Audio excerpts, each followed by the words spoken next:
Nadiskubre ng mga otoridad ang tinatayang 17,200,000 halaga ng fully grown marijuana plants sa isinagawang marijuana eradication sa Barangay Lokong, Tinglayan, Kalinga nito lamang ika-24 hanggang ika-26 ng Hunyo 2024. Ang matagumpay na operasyon na ikinasa ng pinagsanib na puwersa ng Kalinga Police Provincial Office, Provincial Drug Enforcement Unit, Provincial Intelligence Unit, 1st and 2nd Kalinga Provincial Mobile Force Company at iba pang ahensya ng kapulisan.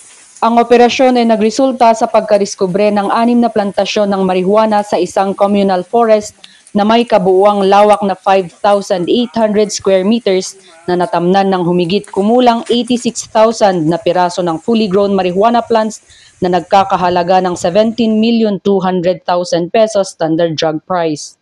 Bagamat walang nahuling cultivator, lahat ng nadiskubreng fully grown marijuana plants ay binunot, naidokumento at sinunog sa mismong lugar. Ang pagpuksang ito ng kapulisan ay bilang pagsuporta sa isinusulong ng Pangulong Ferdinand R. Marcos Jr. na whole of nation approach na kinakailangan para masugpo ang paglaganap ng illegal na droga at maging illegal drug-free ang bansa. Mula dito sa La Trinidad, Benguet, ako ang inyong PNN correspondent, Patrolwoman Digman, alagad ng batas, tagataguyod ng Balitang Pulis.